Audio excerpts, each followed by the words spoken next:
বন্ধুরা আমরা একটু রেডি হচ্ছি, তো আমরা একটু বেরোবো। আর কোথায় যাব চলো তোমাদের দেখাবো, ঠিক আছে? এখনো রেডি হয়নি, কেবল ড্রেসগুলো পরেছি। দেখো ড্রেস, মোটামুটি ড্রেস পরা হয়ে গেছে। এখন হচ্ছে একটু মানে মেকআপ টেকআপ করে নিই, ঠিক আছে? তারপর তোমাদের দেখাবো যে কোথায় যাচ্ছি। আমি কিন্তু একদমই মেকআপ করি না, একদমই সিম্পল থাকতে পছন্দ করি, ঠিক আছে? দেখো 5 মিনিটে রেডি হয়ে গেছি। আর এখন হচ্ছে বেরোবো, ঠিক আছে? শুটা পরে নিই, জোজো শুটা পরছে, কারণ বেশ একটু ঠান্ডা আছে, মানে খুব ঠান্ডা না কিন্তু তারপরেও ঠান্ডা আছে। তো এই দেখো জোজো ভীষণ খুশি, ভীষণ খুশি, মানে সে আসলে কোথাও যাওয়ার কথা হলে সে প্রচণ্ড রকমের খুশি হয়ে যায়। এরপর ছোট কর্তা চলে এলো, বাইকে উঠে গেল, আমরাও উঠে গেলাম। চলো এখন এই দেখো হাই রোডে চলে আসছি, ঠিক আছে? এখন হাই রোড ধরে যাব, আসলে আস্তে আস্তে প্রায় 1 ঘন্টা লেগে গেছে। এতটা তো দেখানো যায় না। আমরা কিন্তু সার্কাস পয়েন্টে চলে আসছি। এই দেখো একদম এখানে স্পট যেখানে, সেখানে আমরা কিন্তু চলে আসছি, ঠিক আছে? এখন ভিতরে ঢুকবো, মানে স্কুটিটা পার্কিং করলাম, তো পার্কিং করে যে এখন যাচ্ছি আমরা। চলো দেখাই তোমাদের যে ভিতরে কি হচ্ছে। এই দেখো এটা হচ্ছে গেট, মেইন গেট। তো মেইন গেটের মধ্য দিয়ে বেশ ভালোই আয়োজন করেছে এখানে। মোটামুটি শুরু হয়ে গেছে, তো তোমাদের অবশ্যই দেখাবো, পুরোটাই দেখানোর চেষ্টা করব।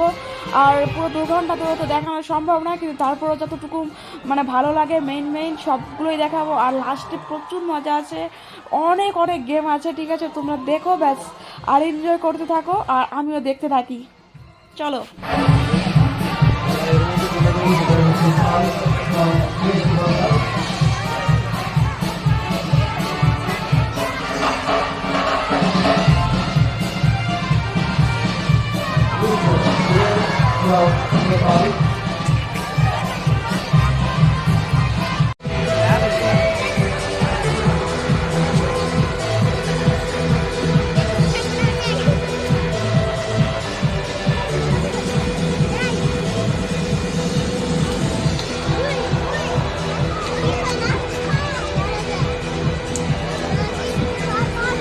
সামনে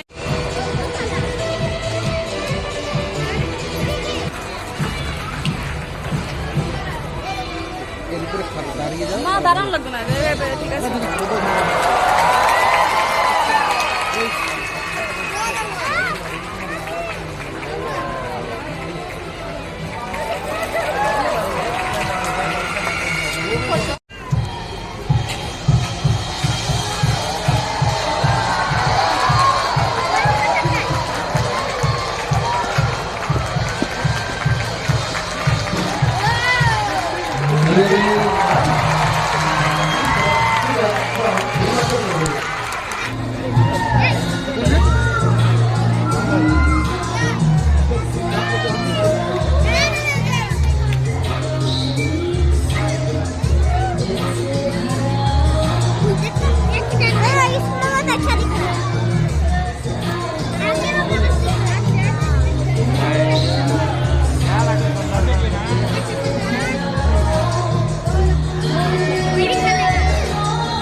সার্কাস খেলা দেখলাম, অনেক এনজয় করলাম, অনেক মজা করলাম, তো অনেক ভালো লাগলো। ঠিক আছে, আর সবাইকে গুড নাইট বলে চলে যাচ্ছি আমরা। বাই বাই, টাটা, সবাই ভালো থাকবে।